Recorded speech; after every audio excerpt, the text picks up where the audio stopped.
F122. A game that I thought I invested quite a lot of time into, but as it turns out, it's quite a different story, I won't lie. So I thought just for a bit of fun, we'd hop back on this game. It's been a few months, like 4 or 5 months since F123 came out. So let's take a look at F122 and see what the main differences are. Just to show how little of this game I actually played compared to how much I thought I played, I have 574 hours on this game. I got it with the 3-day early access pre-order if you got the Ultimate Edition, and it was out for basically an entire year, maybe a little bit more, and I racked up 574 hours.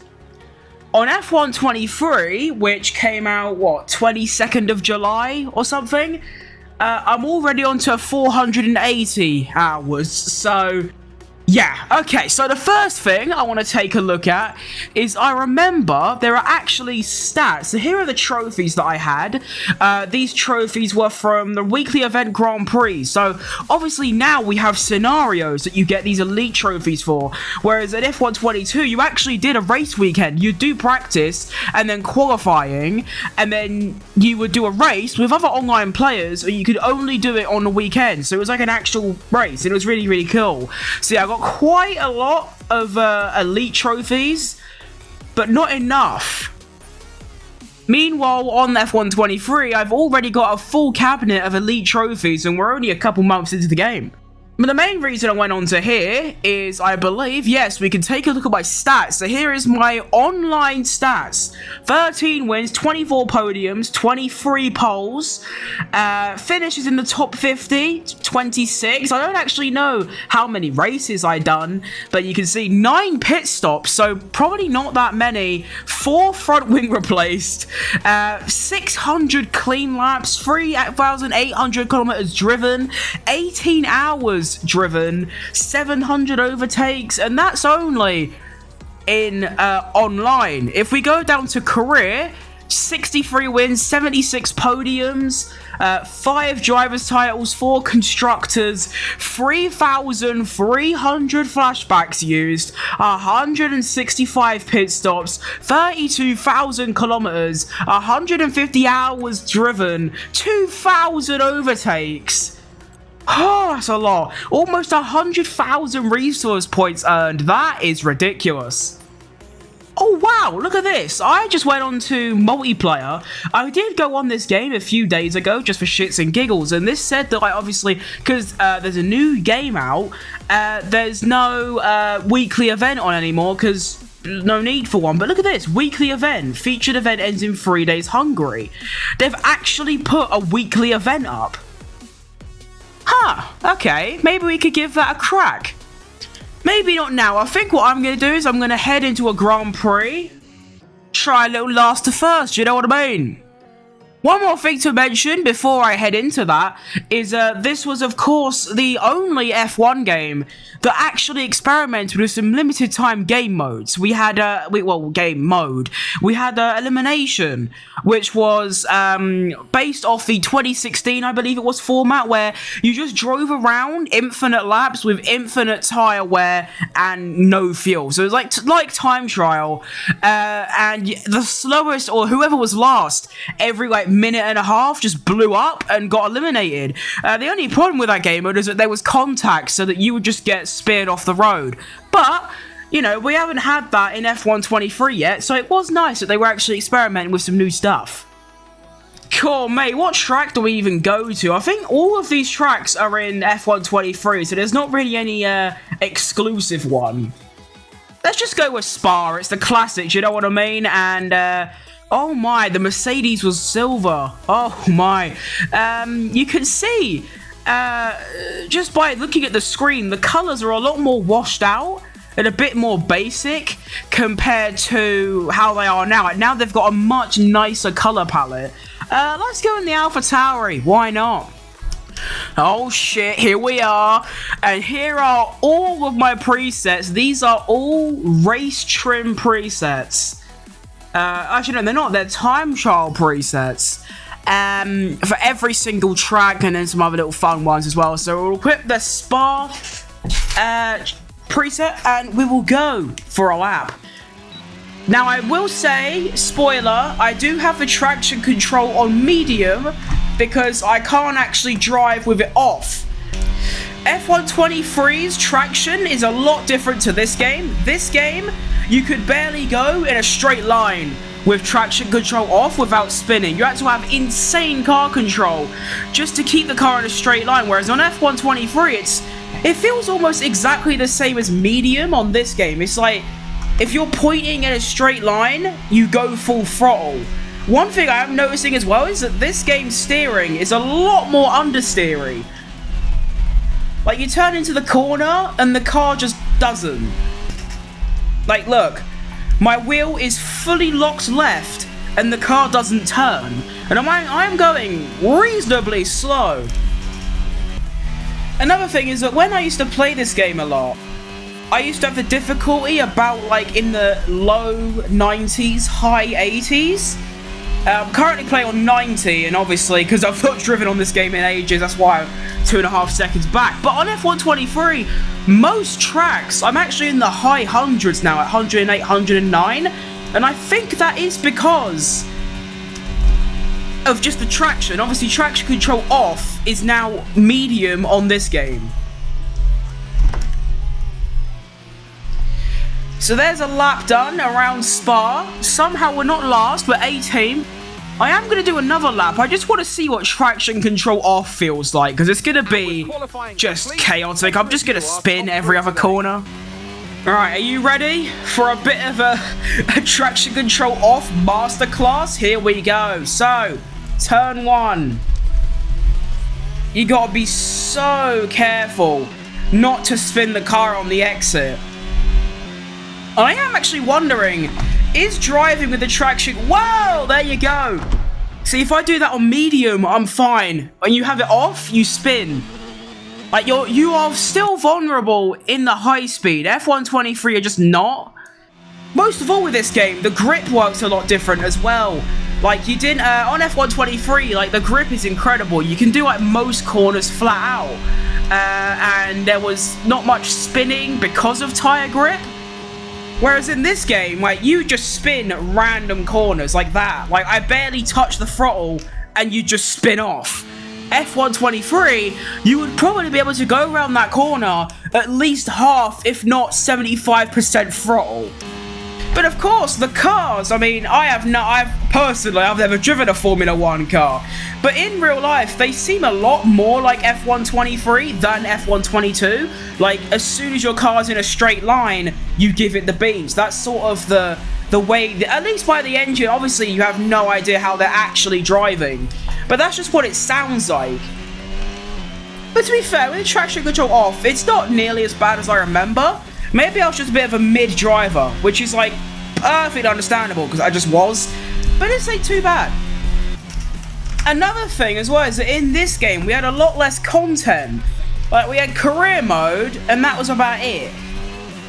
Whereas in F123, although it ain't, like, very unique, we still have all the series, we've got all the scenarios, we've got the pro challenges, featured events, race weeks, all sorts. Every single week we just get loads of stuff like that, which are mostly modified races. They're just normal races by, oh, one's wet weather, oh, you can't crash, things like that. But this game had nothing. It was career mode and Grand Prix and the weekly events. That was it for the entire year, apart from we had like 2 weeks of elimination. But anyway, I'm going to lower the difficulty by just a tad, and I might actually keep traction control off. And we're now going to head into the race at Spa and try a little last to first. I am sort of confused as to why I didn't play this game anywhere near as I did with F1 2021 and F123. Like I said, I've almost matched my play hours on F122 with F123, and we're only like 3 or 4 months into F123's like game cycle. F1 2021, I had near like 1,300 hours in it. Like, that is crazy to me. I thought I played this game a lot. I remember when F122 first came out. I remember when I got it. And I was obviously one of the first people to play it because I got the 3-day early access with the Ultimate Edition. And I could distinctly remember I got in a Red Bull and I went round Australia. Now, of course, this was Australia's old layout, which had the shitty like chicanes and the stuff like that. However, when I was driving laps, I was saying to, I think my mother, saying like, this is shit. I was so not used to the way the car handled. On F1 2021, you sort of threw the car into the corner and dealt with it on the exit. F1 22 was sort of the opposite. You had to be careful on the entry. There was a lot more oversteer and oversteer. You had to be a lot more careful because obviously the cars are heavier, the handling model was completely different. I just didn't like it. And to be fair, I still don't like it. I still prefer 21 where you could just throw the car in, although F1 23 is a lot more, I'd say, driver friendly when it comes to understeer and oversteer. You don't really get much understeer at all, even in the shite cars. You still get a bit of oversteer, but let's be honest, everyone loves a bit of oversteer. You know, you get some little drift action going. Everyone likes it. I mean, if you're in a close battle in a race, you don't really want that, but it's always a bit of fun when you get a little bit of a loose end. Anyway, enough of that bollocks talking shit. Let's get into a little last to first. Sorry, I didn't mean last to first, I mean 12th to first. Should I drop down to last at the first corner? I might as well. Let's do that. That's what I used to do when I didn't realise that I could use one-shot qualifying and just immediately retire from the session. Oh! Another thing with this game that is very different to F123 is how cold tyres behave.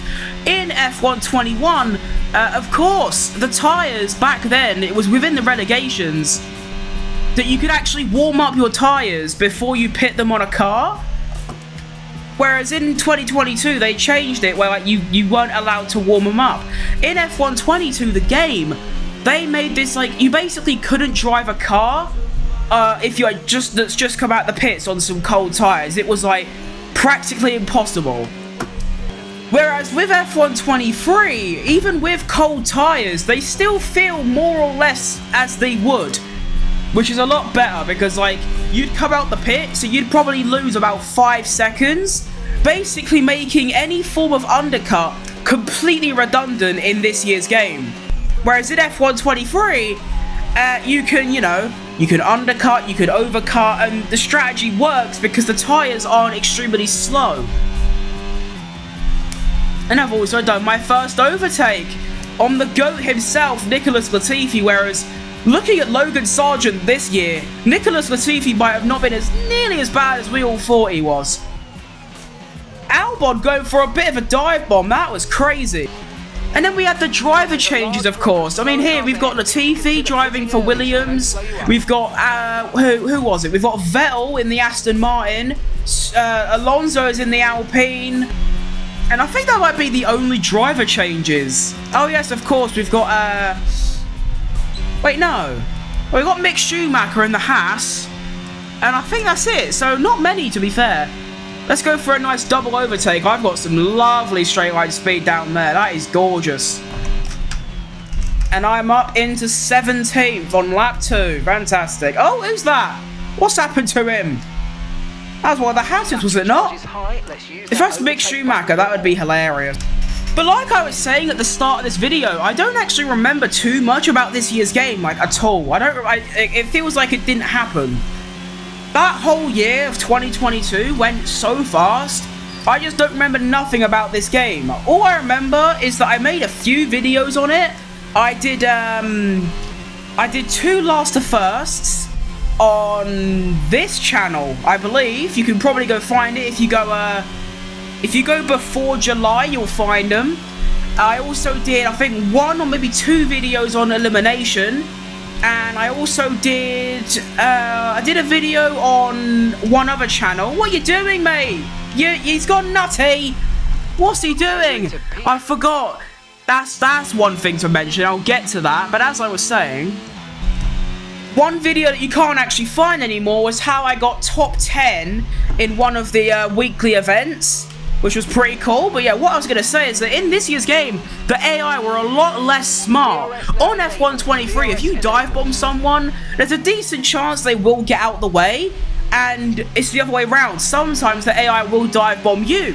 In this game, the AI just had no clue. Like, you could, even if you weren't dive bombing, like you saw that when I tried to get past Vettel, like, even though I'm side by side and I'm gonna go through because I've got the inside line, he just drives into me. Like, there's no spatial awareness from this year's AI, and I remember that being very annoying because you're trying to go wheel to wheel with the AI and they would just crash into you because they don't know what's going on. I think when I used to play this game, my biggest complaint would always be the understeer that you had. Like, it was crazy. I mean, you're seeing it quite a lot, but let me just test my AI thing. So you dive bomb. Yeah, look, they just drive into you. And again. And then I get pushed off track. The AI are so dumb in this year's game. I mean, look, he darts to the right, first of all. Why are you diving to the right? There's no need. And then cuts back left and then locks the brakes. What are you doing? One plus I will give to this game over any other F1 game is that if you could drive these cars at a decent level where you're consistent, fast, and not crashing, it is one of the, I wouldn't say authentic, but like, you do feel like you're driving a car. And by that, I mean, like, it's all the managing. You have to be careful of the grip. You have to be careful of the understeer and the oversteer, the ERS, the tyre wear, the tyre temperature. They're a lot more prominent in this year's game rather than F123, where you don't have to do much managing at all. You can do a full race driving at like your top speed with zero tyre management, and you'd still have, like, your tyres would be fine. And when you're like chasing someone down or even going around the corners in F123, you can see my wheel on like your screen now. It would be like this. It's just very smooth. Whereas on this game, you had to do a lot more like micro adjustments, which I will say I kind of prefer, because that does feel like you're driving a car a lot more, especially the fastest race cars in the entire world. But I feel like with these cars, of course, most people can't drive them very effectively. They're on controller, they're just not very fast in general, they don't really know how the car works. Whereas with F123, even though, like I said, I think they're a lot more realistic, which sounds crazy, but it is kind of true. Although, how would I know? Because, like I said, I've personally never driven an F1 car. But it seems a lot more user-friendly as well, as in, like, even the crappiest of the crap drivers can still get something out of the car. Which is why I was panicking when the game first came out, because I thought all that skill I've gained in F122, as in, like, just natural driving, I would lose, because everyone's going to be so evenly matched in F123 because of how easy the cars are to drive. But luckily for me, I'm still sort of in that top 3% region, which, you know, is very impressive to me, because, like, I still don't think I've fully understood how to drive the 23 cars. I feel like, because my general driving style is, I know you can't really have a driving style in a game, but I suppose you sort of do. And mine has always been brake a little bit earlier and get a much better exit. And I don't even know if that's how you're supposed to drive this year's or F123's cars. Like, I have no idea. Let's go for a nice overtake on Daniel Ricciardo.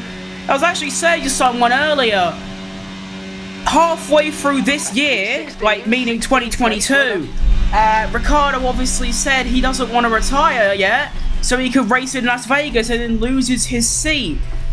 And now he gets to do it, which I think's really cool. But yeah, Daniel Ricciardo in that McLaren, it just doesn't look right. Do you know what I mean? Although saying that, he literally won in a McLaren, so... Oh, and there's his teammate. Bye, Lando. Let's see how powerful my car can go down this straight.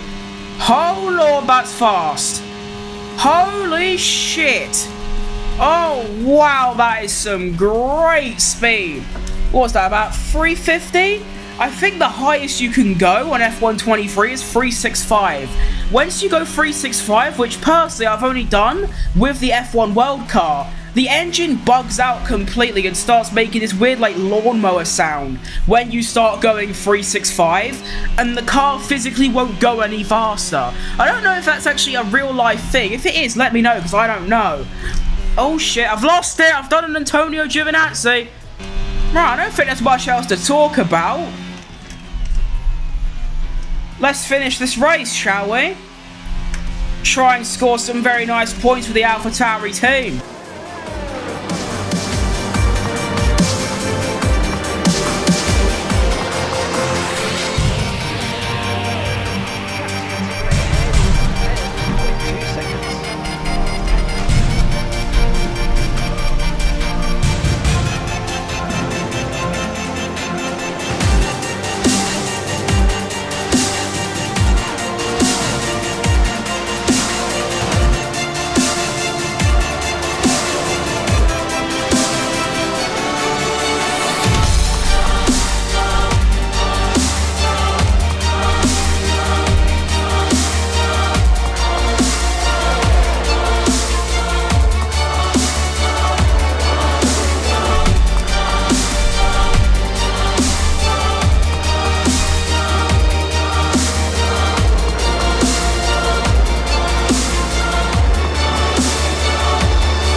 And the only thing that has stopped Pierre Gasly, and more importantly me, Futimus Crimiters III, is Max Verstappen, of course, because who else would it be?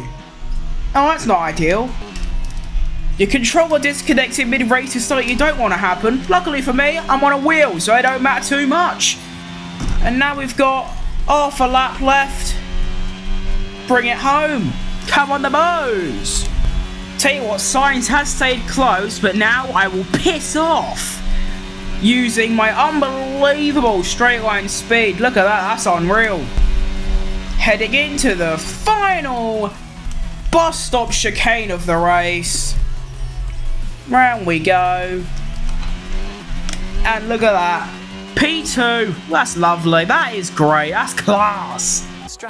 Well, that's going to do it from me. It's been very fun revisiting this game. I still don't know why I didn't play it very much, but it's still not a bad game at all. Do I think F123 is better? Absolutely. Do I think F1 2021 is better? Of course. But still not a bad game. So that's all from me. Thank you very much for all the support recently. We are only 25 subscribers away from that massive 1,000 milestone. Can we hit it by the end of the month? I hope so. So if you haven't subscribed already, please do. It takes just 3 seconds of your life. Thank you very much for watching, and I will see you in the next video of mine. Bye bye!